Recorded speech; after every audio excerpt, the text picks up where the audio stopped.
from the public spaces that are here at the festival. You gonna turn on the camera? Nope. Okay, that's fine. I'll go get a police officer. Be right back. Okay. Are you selling water? No, but you can have one. Are you sure? Yeah. All right, cool. I have power. I have power. I have power.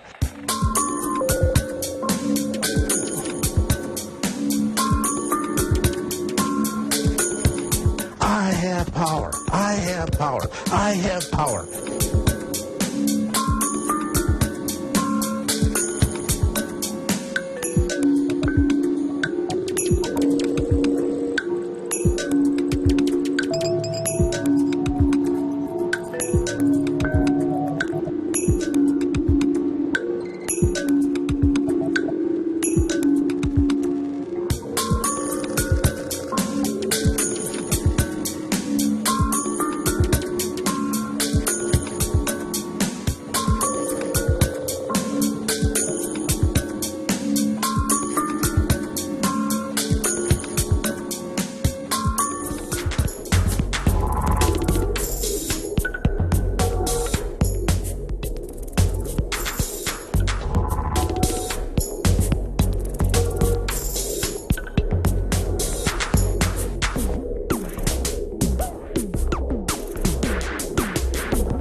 It's time once again for our annual Money Bomb, our 48-hour broadcast to raise $1 million for our operation. But for our donators, we do have special gifts. With a donation of $365, you get the limited edition InfoWars Money Bomb t-shirt. With a donation of $500, you get not only the t-shirt, but also 5 DVDs. And with a donation of $1,000, you get the t-shirt, the DVDs, and the limited edition InfoWars Money Bomb Bullhorn, pre-recorded with a special message from Alex himself. Now be aware that your contributions do not have to be limited to donations. The InfoWars shop will be up and operating the full 48 hours. But the action isn't limited to InfoWarsMoneyBomb.com. Stop by eBay for these great gifts, such as the InfoWars Sledgehammer, broken in and signed by Alex himself. Oh, yeah, New World Order. The InfoWars coming for you. As well as these other great tools. And the granddaddy of all auction prizes, the Norman microphone that Alex has used in his broadcast daily for the past several years. It's InfoWars Money Bomb 2012. And just in case they go out of style this November, we dug deep and pulled out the Obama Joker shirts. And as you can see, it bears the Alex Jones signature right there. The InfoWars Money Bomb launches this Thursday, October 18th, and runs for 48 hours. Click on the links at the bottom of the screen to navigate you where you need to go. I'm Jakari Jackson, and if you are watching this transmission, you are the Resistance.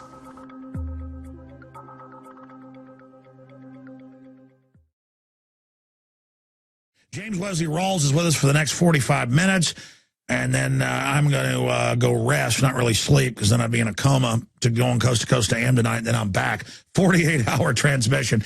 James Wesley Rawles. We should have him back more often. People just love this guy. We're going to get into so many of the points that he's really concerned about.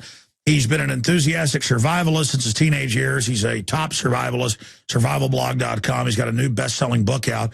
You know how I knew he had a best-selling book out? My wife bought it, and I read it 2 nights ago. It's in our preparedness area in the basement.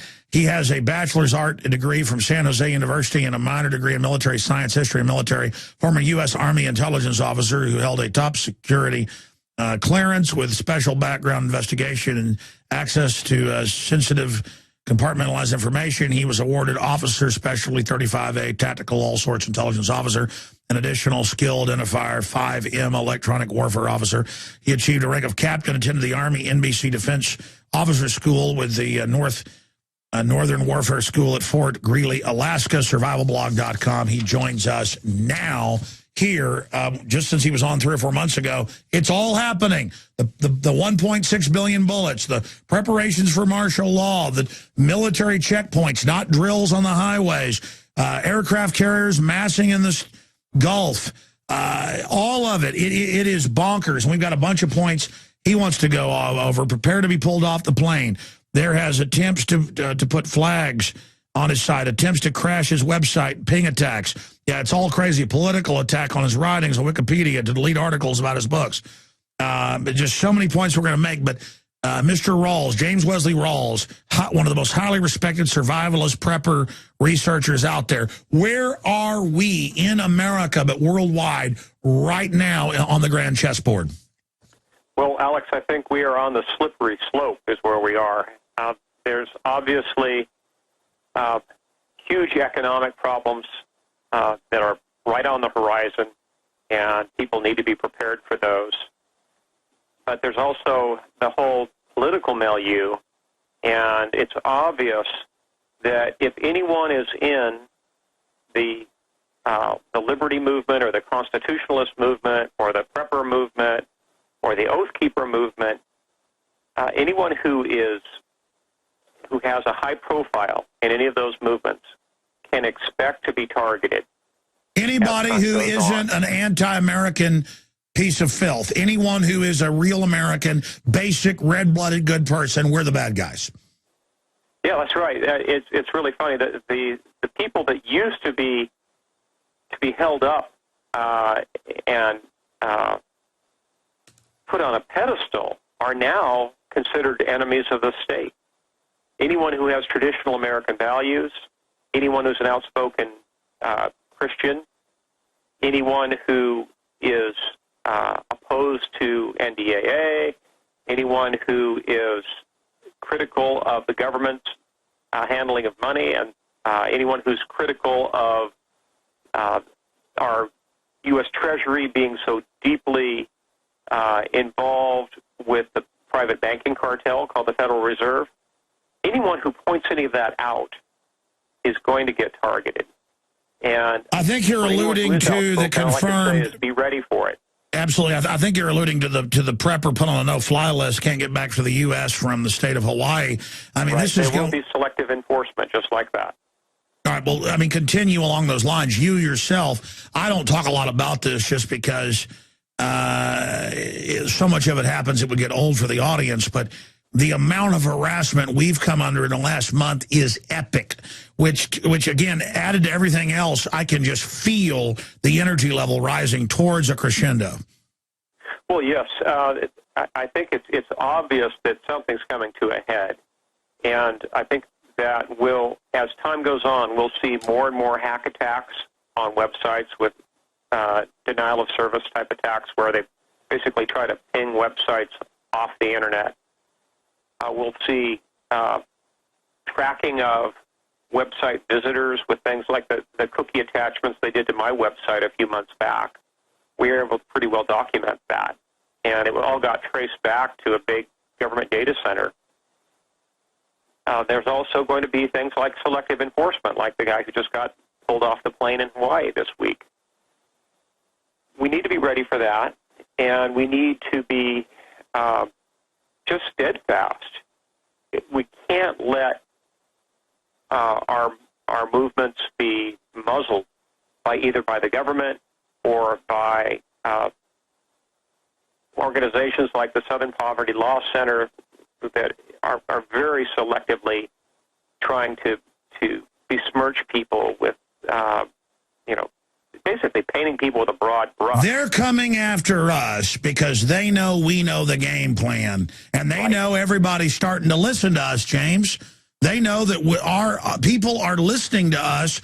I mean, I can't even, if I told people the amount of visitors we get a day now, I can't even believe it myself. 3 million a day just to Infowars.com now the last week. Wow.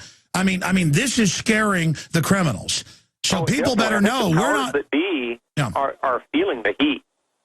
And they're in desperation mode right now. And all of these steps that they're taking against the liberty movement and the prepper movement, and the Oath Keeper movement, and constitutionalist movement, all of those steps they're taking are signs of their desperation. It shows you how close they are to losing their grip. Yes. And they're already losing their grip on the mass media. The mass media, the mainstream media, is losing more and more market share with every passing day to the alternative media, to blogs. They're losing it to radio and television shows like yours. They're losing it to podcasts and so forth. More and more people are turning to alternative media. And at this point, they basically cannot stop it unless they completely shut down the mass media and shut down the internet, which just can't happen. Not unless they want to crash the entire system. I agree. And again, I'm trying to sit here with a sock in my mouth when you're talking because everything you're saying makes me just want to confirm everything you're saying. But I mean, obviously the police and military are starting to really figure out bad guys are in control of the government. And it's a lot deeper than Obama. Geopolitically, I know you're all about getting ourselves ready, and that's the most important thing at the micro level. But if we look at the macro, I mean, where is the world right now? I mean, where is it going? Why? I mean, how much crazier is it going to get? What are some triggers? Well, I think it's going to get a lot crazier, Alex, because the austerity measures that they've implemented in Greece and Spain and Italy are really just the beginning. And if you think we've seen a lot of riots in the streets of Greece and Spain, that's actually just the first stages of what may turn into civil wars in those countries. Because the level of austerity that they're going to have to implement is huge. They're basically going to have to shut down their entire welfare states. They're going to have to deny pension funds that people have been promised for decades. And they're going to cut off people from the banking world. They're going to cut people off from all the traditional government entitlements that have been in place for many, many years in Europe. And the backlash is going to be huge.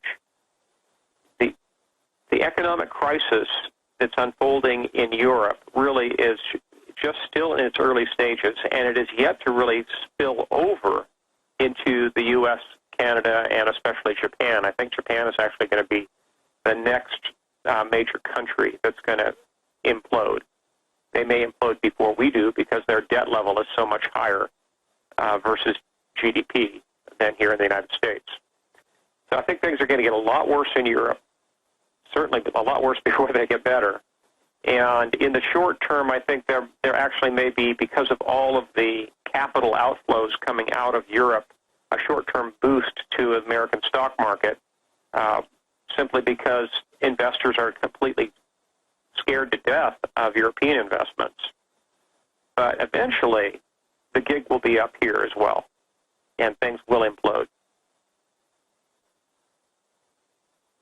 Continue. I'm fighting to not interrupt. Please continue. Okay. Well, as things fall apart in Europe, we'll see a massive clampdown by the powers that be. They'll want to try to muzzle the media in Europe. There will no longer be a lot of coverage of street protests. If anything, the news that starts coming out of Europe in the new year, I think, is going to become pablum. We're going to see lots of programming coming out of Europe on cultural events, and people in lederhosen drinking beer and singing. And we're going to see like bizarre, truly Orwellian cover stories.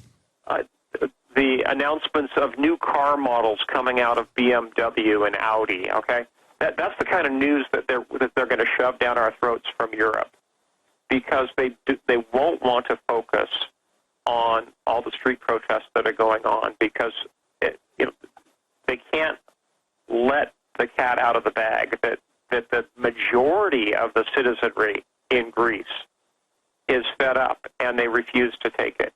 They won't be focusing on things like the people in Iceland and Ireland backing out of the EU. And they won't be focusing on alternative markets that are springing up, where people are setting up barter networks, for example, because there's no cash available in Greece and Spain and Italy and Portugal.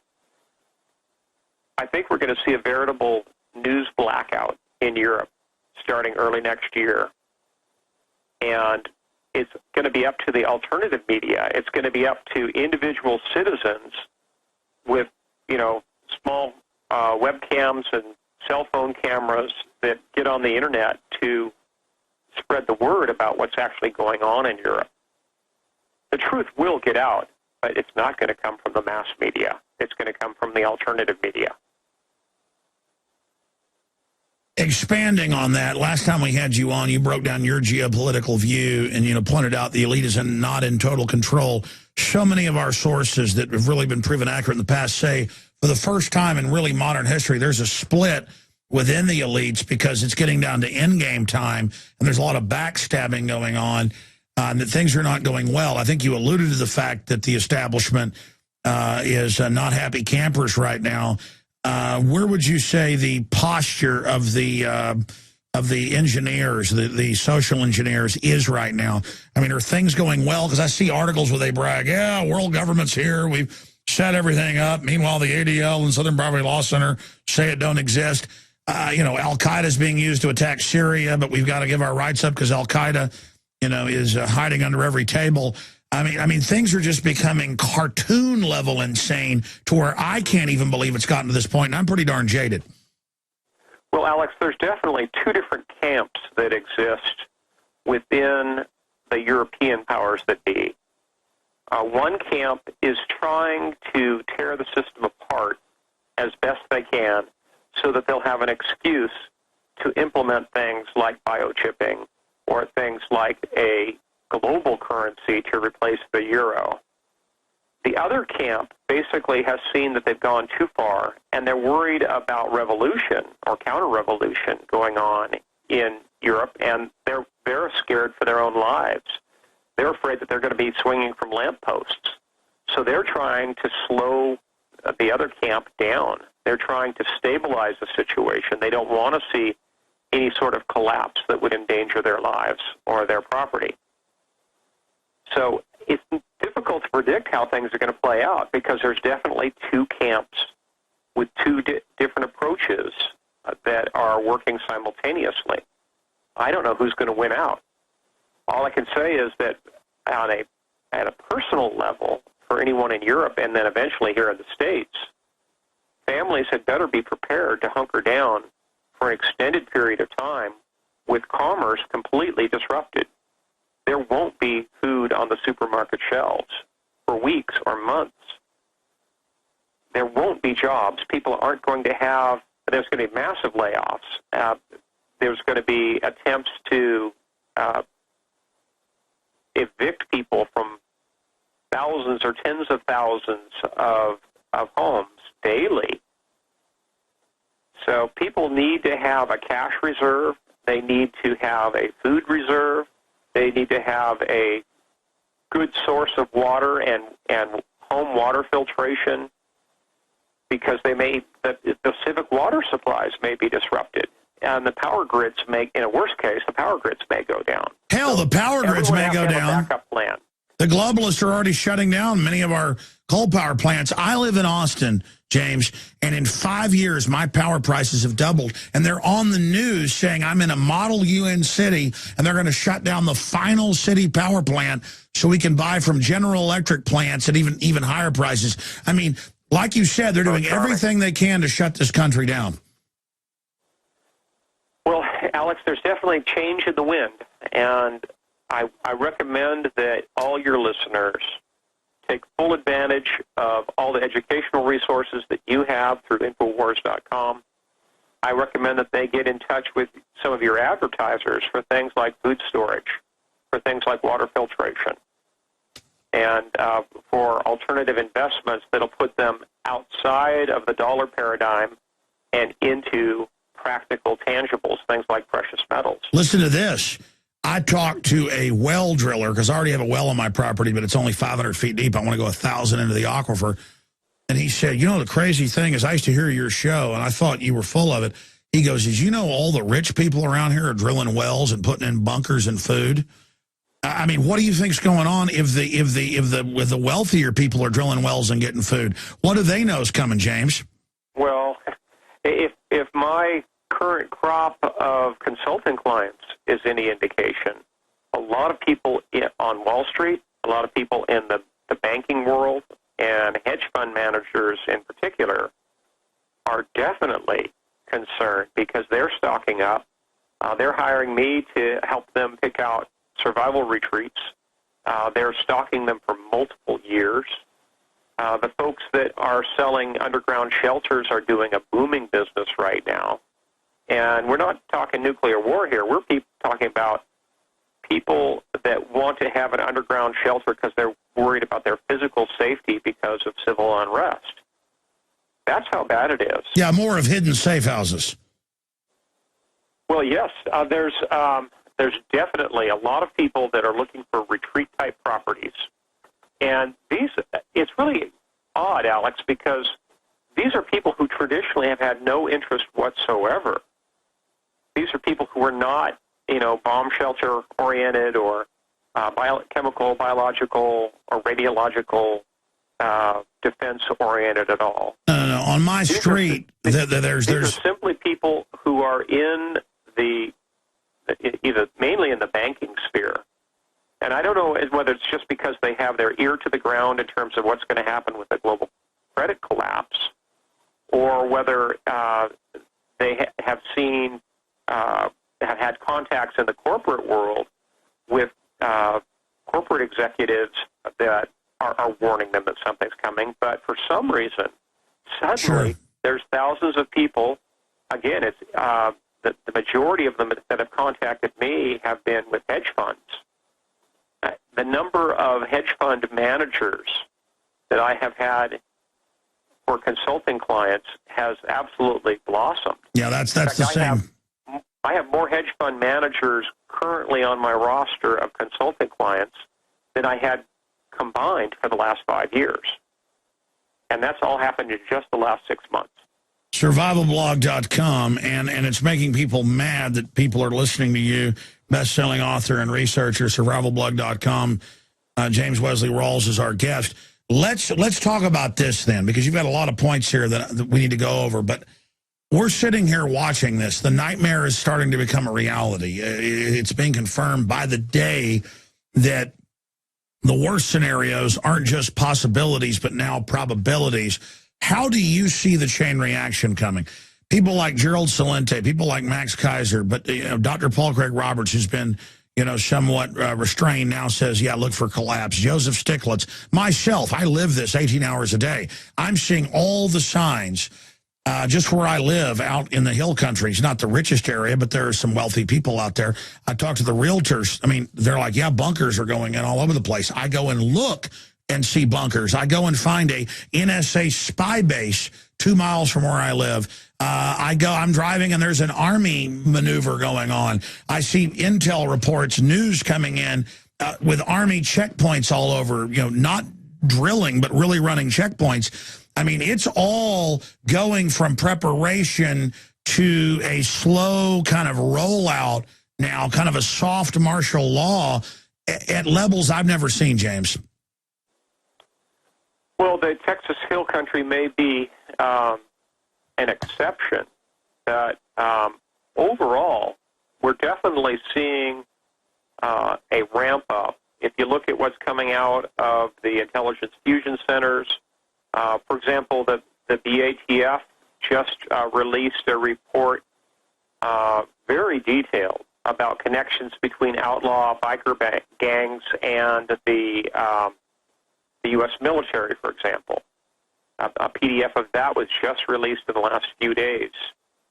And it's scary to see how much these intelligence fusion centers depend upon political action groups like the Southern Poverty Law Center.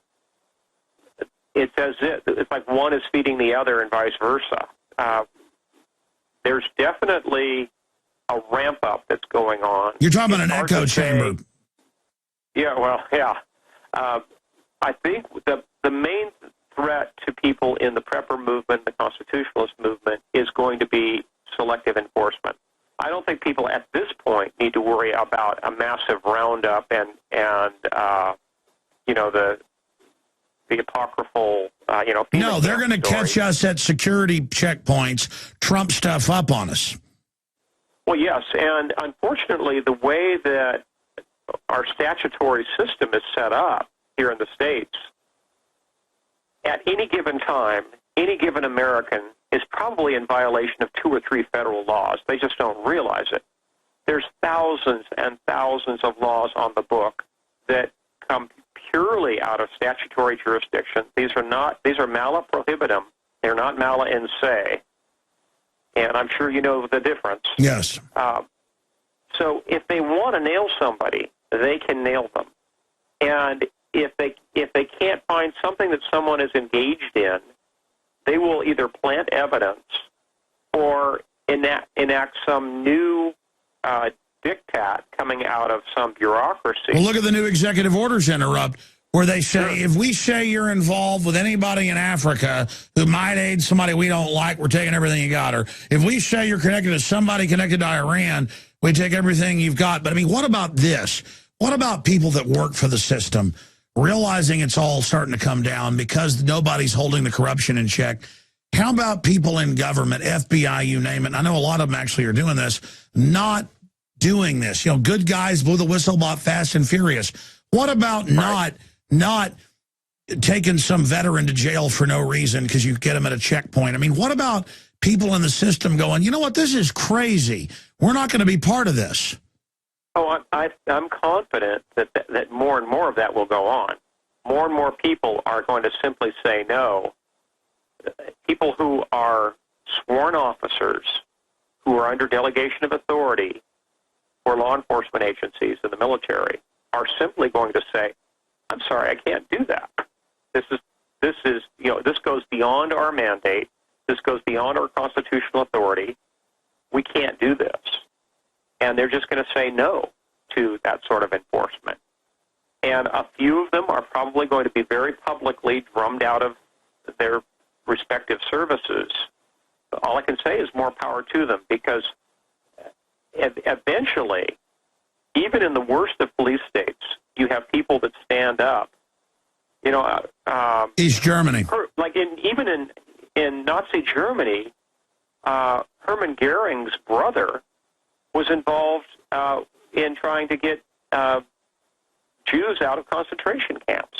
I mean, there are going to be people who will stand up and do the right thing. Well, yeah, because it's so bad to be involved in evil. Once the evil's being committed, you can literally, like chains from some type of, Christmas carol, the chains of eternity are being placed on you. People are going to have their conscience burned. Oh, definitely. And at some point, people are going to have to make a conscious decision. And my daily prayer is that the majority of people who are sworn officers are going to make the right decision. They're going to stand up for the document. They're not going to stand still and allow unconstitutional laws to be enforced. Well, everything else is empty. Let me ask you this question. The different factions that run the global system, they've kind of gone to the point of no return, in my view. They've committed this engine of takeover that's so dangerous that if they try to stop it, it would chew them up. So now they're all in. That's a very dangerous enemy to face. Do you agree they've committed this, or is there any way to stop it? And what is their end game then if they're successful? Well, boy, that's a whole bucket of worms, Alex, but I'm not sure if it's gotten to the point where they can't stop it or at least slow it down, because they could certainly attempt to set things right. Now, once they've created the climate for a global credit collapse and global hyperinflation, which they have through quantitative easing, and there's monetization going on both sides of the Atlantic right now, that they may not be able to stop. Likewise, the number of derivatives contracts that's built up and the counterparty risk that's developed may be very difficult to stop. Mm-hmm. So there are aspects of it that they can't really stop, but they certainly could step in. Yeah. And the problem is that they've made a lot of promises to very high-level people in the banking world who basically are the ones that put them in office. And if they try to undo things that are in the best interest of the banking world, a lot of these politicians may find themselves on the evening news with some huge scandal that is unleashed upon them. Well, I was about to say, I agree with your Because analysis. they're holding blackmail on so many politicians on both sides of the Atlantic. It may be difficult for some politicians to do the right thing. Well, that's what I was about to get to. I totally agree with your analysis. It's just it's stunningly piercing here with James Wesley Rawls with survivalblog.com. The global bankers, 6 mega banks or less, they are just so arrogant, and they've never failed. But that's what Hitler did. That's what Napoleon did. They all just think, I'm winning, I'm winning, I'm winning, I'm winning. They don't get the fact that they're destroying their own system. While they're at it, they become disconnected. And the whole posture they've got is they intend to collapse things and then pose as saviors throughout that process. And I don't see them pulling out. I mean, correct me if I'm wrong, but I see them going all the way. Sure, there's some elements that want stability, but that's more mid-level. And even elite systems are overruled by whoever is the craziest and most arrogant and willful and has the most blackmail in the room becomes the leader. And so it's a crystallization of evil. We've now reached that Roman collapse point where it's the craziest guy rules the day.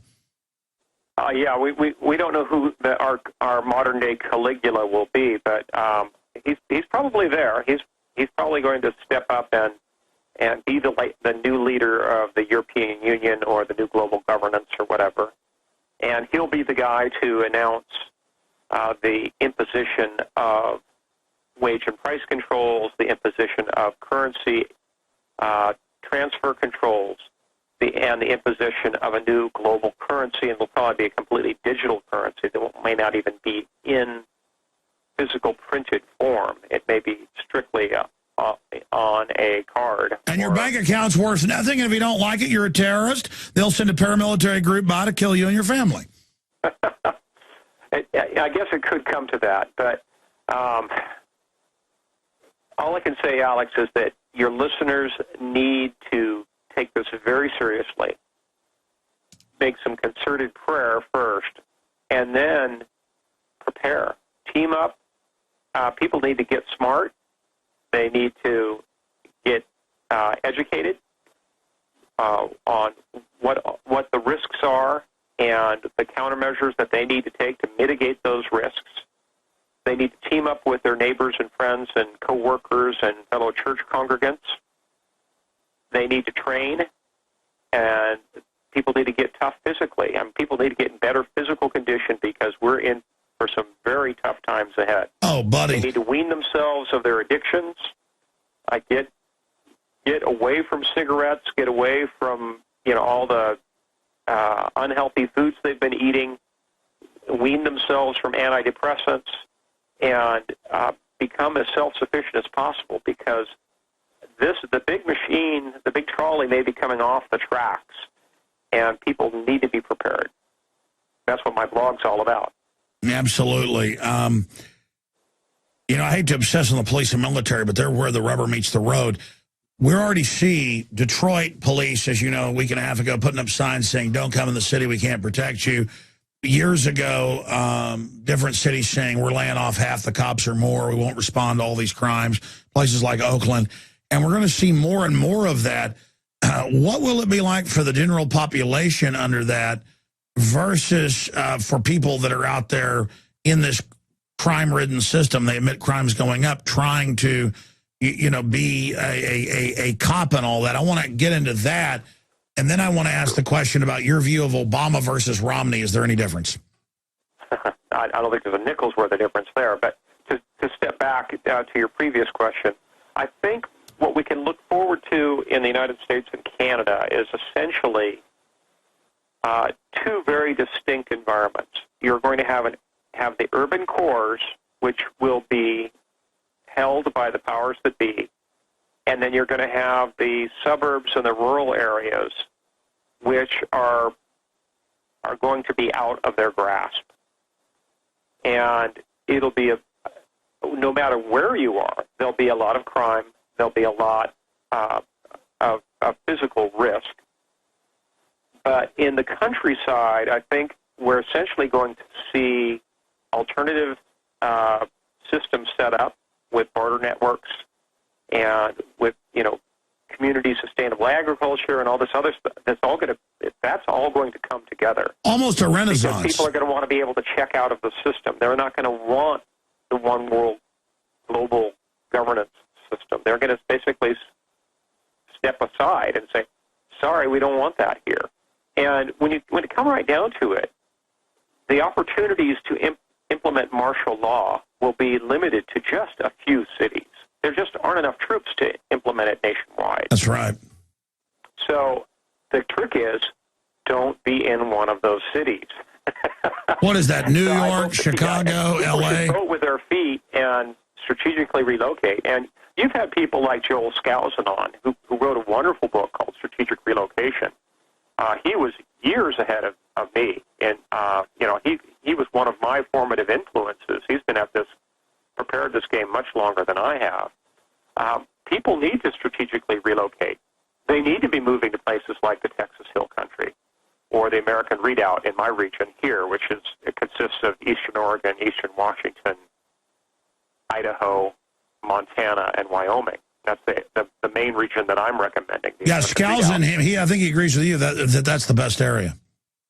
Well, yeah, he lives in the inland Northwest as well. Although, since he's a Mormon, he includes Utah in the states that he recommends. I actually don't, only because Utah is so arid and relatively overpopulated. It has a higher population density than the area. Yeah, he thinks it's good because the average people have storable food and stuff and are self-sufficient. Well, yeah, it's definitely a cut above. But what is the biggest death trap? The areas will be the ones that I mentioned. What's the biggest death trap? New York City? Yes, definitely. Specifically, Long Island, I think, will be the statistical chances of making it out of there alive are going to be in the single digits, because when everything falls apart, there will be no transit out of New York City. There's only a few bridges and tunnels that connect Long Island, and it doesn't take a lot to shut those down. And whether it's a terrorist incident or whether it's martial law or whatever, there's going to be a lot of people trapped. Well, look at Katrina. I mean, imagine New York City and Long Island during any type of crisis. It's a death trap. It really is. And there's a few others like it. Actually, Seattle is also very geographically isolated, for example. And there's a number of other cities where basically the number of thoroughfares out are geographically determined. And I've always been from the geographical determinist school of history, much less modern geography. You don't want to be in a major urban area when things fall apart, because from an actuarial standpoint, your chances are going to be slim to none. The big cities are going to be public health nightmares. The gangs will take over. The few police and firemen that are there are primarily going to be at home taking care of their own families. They'll be terrified, really. They'll be so fixated on protecting their own families, they're not going to show up to work. Well, that's the thing. Everybody who's so scared about a gun confiscation, they'll do some highly publicized events, like you were saying, to make us all scared and drum out troops and say troops were terrorists because they were with the evil, patriots or whatever. You can see it all being scripted in TV shows and stuff. They always do that in the fantasy realm before they roll it out as the official PR, as kind of a, preparation of the mind. It's so obvious when you're awake. But on average, during any collapse in any country, but especially here, the cops and everybody, they're going to stay at home with their families. So the truth is the globalists plan to let all the gangs run wild, like Argentina or wherever, so we end up begging for the troops. It won't be, hey, Army, don't come in here. It'll be, Army, get in here, fix things. And that's essentially what happened with Hurricane Katrina, because so many cops either had fled themselves or were concerned with their families and stayed home to take care of their families. And in some cases, a few cops were out there looting with looters. There's some pretty widely circulated videos of cops being caught, looting a local Walmart. So the number of police officers that will be available to try to institute martial law I think really is fallacious. They just don't exist. There won't be enough of them. Well, it's just crazy to have the cops everywhere training to fight people that believe in George Washington, as we know that, and that's not a joke if you're a listener. Just look up FEMA teaches George Washington, Thomas Jefferson are bad. I mean, it's so ridiculous. We've talked to truck drivers who have like bumper stickers on their car for my website, and TSA checkpoints like scream at them and say, "What is this?" I mean, these guys are so disconnected. They think in America you scream at somebody for their bumper sticker. I mean, it's almost comical how pathetic these welfare people are they're hiring to be TSA, who then are at checkpoints commanding the police and military. We got about 7-8 minutes left. James Wesley Rawls, survivalblog.com is our guest. It's the InfoWars 2012 Money Bomb. 48 hours. As we know we're going into this collapse, we're just trying to, people that have the extra capital, while it's still worth something, donate to us so we can put up a full, offensive resistance to the globalists and the info war with a bunch of satellite uplinks and other things. We're reaching 15 million a week conservatively. We want to up that. But if you donate to us, your powder's dry right now on the info war. I wouldn't wait. PrisonPlanet.tv, subscriptions, buy books, videos, whatever. It all supports us. We're just really putting everything in right now to try to get the word out now. The maximum effort. Militarily, as a military historian type, I mean, what should everybody be doing in the info war? I know get ready yourself, but I'm doing that. But also we need to... The important thing is to set up alternative venues. It's important that people get licensed as ham radio operators, for example, or at least study. They don't have to get the license itself, but they need to buy the gear and study and know how to operate ham radios. People should, if they have the opportunity, look for micro FM broadcasting equipment. People should get involved with the darknet side of the internet to see how that works. People should be ready to revert to traditional bulletin board systems with dial-up modems, because the internet may be disrupted.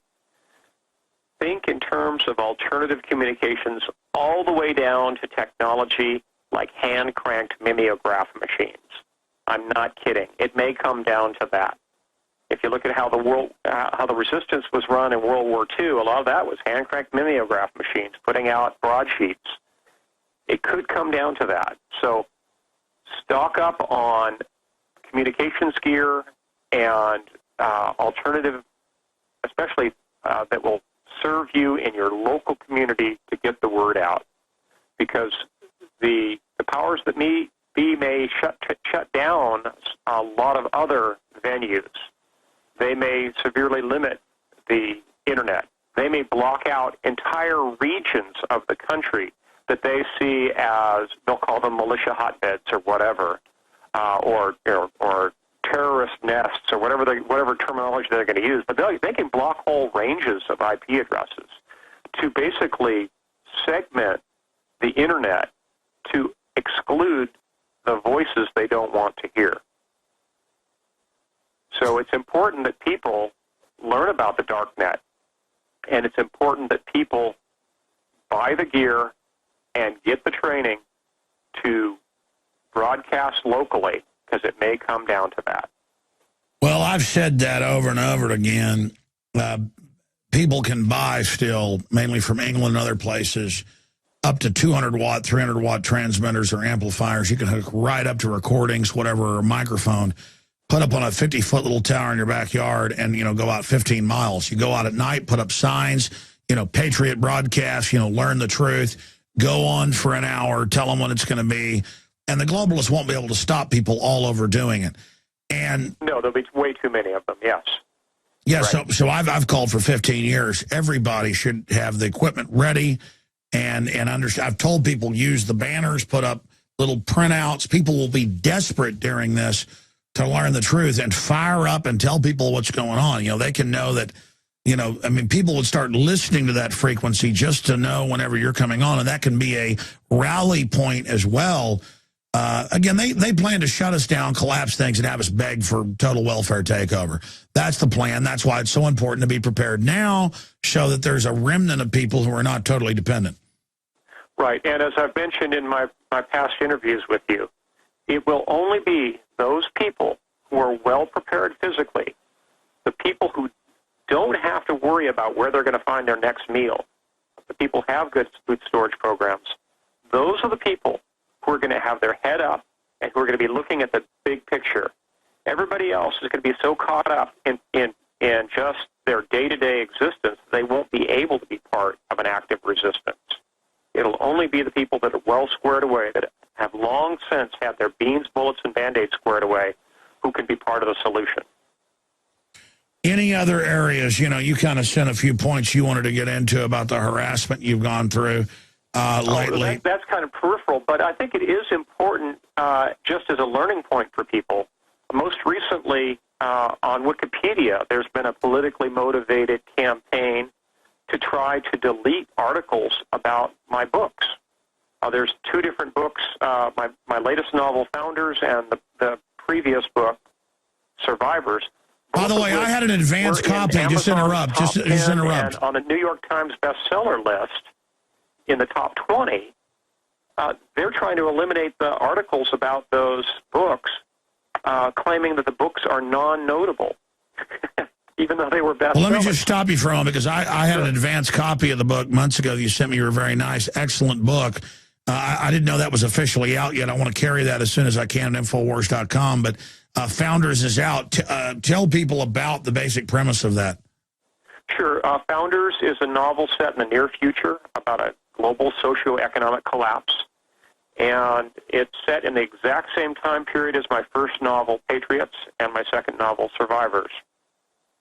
I took the approach with my sequels, instead of following the same characters farther into the future, as most sequels do, I instead focused on the same time period. So the novels are all contemporaneous, but the geography and the cast of characters is different with each sequel.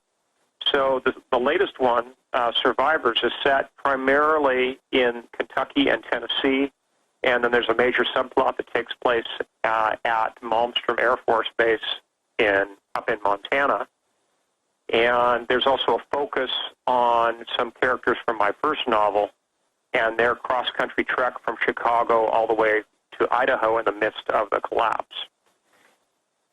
So that's my latest novel, Founders. It hit number 4 on Amazon, and it was number 11 on the New York Times bestseller list the first week that it was out. But in addition to the campaign to try to get the web pages, the Wikipedia pages about my novels deleted, there's also been a concerted effort to try to slam my novels' ratings on Amazon. There's a campaign that's obviously orchestrated where people are putting up 1-star reviews of my novel. Well, you know why, because they know a lot of public that's scared won't read reality stuff, but they'll read historical or near-future novels. And so Right. they're scared of the narrative you've put out, because you wrote books, I don't know, 20 years ago predicting all this. They're scared of you. And again, that's the sign you're having an effect. And I just can't believe these people that serve the system are busy fighting us when all we're trying to do is have a civilization. These globalists are so hell-bent on dominating that they're destroying the very system that gave them their power to begin with, which is always the downfall of the evil, as they end up destroying them. Yes, I think they're about to be hoisted by their own petard. And all we can hope for and pray for is that we will be in the right place at the right time with the right people. That's my daily prayer. And we have to trust in God, God's providence, to protect His covenant people. And when things do fall apart, I'm confident that there'll be enough people in the right place at the right time, that there'll be a legion of folks who will be there to reinstitute constitutional government and small government. That's what we really need. Exactly. The globalists hope is when things collapse, they can bring in total communism, controlled by the bankers who are exempt from it, as a supposed solution. But in closing, 'cause I know you've got to go. We've got another guest host coming up, Linda West, with her guests, who we're waiting right now. We're going to play a short report, and go back to them here on the InfoWars 2012 Money Bomb. But what will it be like if things really get bad with these spoiled, rotten, dumbed-down yuppie types and others who revel in being pathetic and weak and hate those of us that tried to warn them. I mean, how pathetic will it get for these people?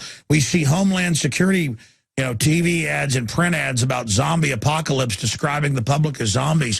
What are they trying to get us ready for?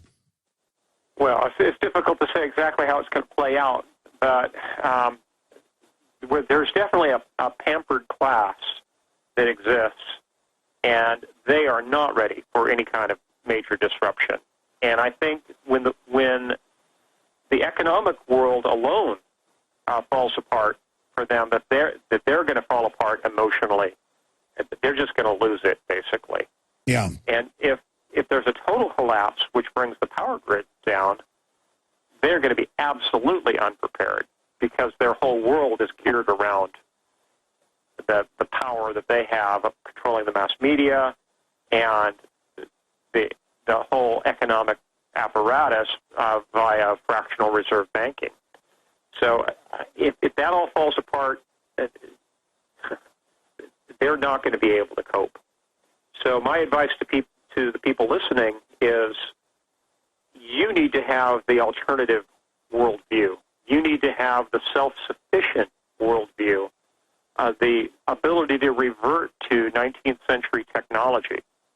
You need to be able to provide for your own families. And there's a tremendous amount of information at my website that's all available free of charge. Again, it's survivalblog.com. Dig into those archives, print out the most important articles, and be ready, folks. I agree. I mean, if in the 20s you had all these bankers and people by the thousands committing suicide, jumping out of windows, imagine what's going to happen when it is now sold by the media as a badge of honor to be effete and pompous and pathetic. These people, have no idea, and they are a bunch of narcissists. And I just can't imagine them when their whole bandwagon ends. And in a way, maybe it's good if it all ends, because if it just keeps happening incremental, they're going to take over. Sometimes I have the sick thought of let it go ahead and collapse. Let's get this over, kind of like having a bad fever when you're sick. But then I actually see the collapse now looming, and it's really creepy. All right, well, James Wesley Rawles, thank you so much for spending time with us. We look forward to talking to you again soon, and I want to get you on the full main radio show the next few weeks to talk about the new book, Founders. Sounds great. Thank you so much, Alex. Thank you, sir, for coming on with me. Pray Psalm 37 for all your listeners. You want to quote it for people? I can pull it open for you right now. Absolutely, word for word. I mean, I know it, but I can't paraphrase it either here. But yeah, give it to people. Let's read that scripture on air. Okay. Psalm 37 begins. Let me turn. Oh, I'm in Psalm 40 here. Psalm 37 begins. Do not fret because of evildoers, nor be envious of the workers of iniquity, for they shall soon be cut down like grass and wither as the green herb. Trust in the Lord and do good. Dwell in the land and feed on his faithfulness. Delight yourself in the Lord, and he shall give you the desires of your heart. Commit your way to the Lord. Trust also in him, and he shall bring it to pass. He shall bring forth your righteousness as the light, and your justice as the noonday. So, read the Psalms, folks. We know we're going to win. We know that the evil ones will be cast down. The wicked will have their judgment day. Well, I mean, look, Lord. That's all I can say. Exactly. Looking at Lance Armstrong, he was a low-level corrupt guy. But, I mean, all of these arrogant, haughty people who think they're invincible, they always get destroyed. That's the thing about people that are really into evil. None of us are perfect, but those that revel in it. I've studied history. I've seen it in my own life. People that revel in how they're the best and they can't be beat, they are just begging to be smashed. It's like the Titanic. Not even God can sink this ship. Boom, maiden voyage, sinks. I mean, they are just asking for it. And again, to read that top line up there about, the gifts that the righteous get and the peril of the wicked ones. If you guys will put that quote back up on screen for me in there, that'd be awesome. The heritage of the righteous and the calamity of the wicked, a Psalm of David 37. Thank you so much again, Mr. Rawles. Thank you, and God bless you. God bless you. Visit Infowars.com and PrisonPlanet.com. When you're on the site, you can also tune in 24 hours a day to my daily radio broadcast. There's also a free iPhone app to listen to the syndicated radio show when and where you want.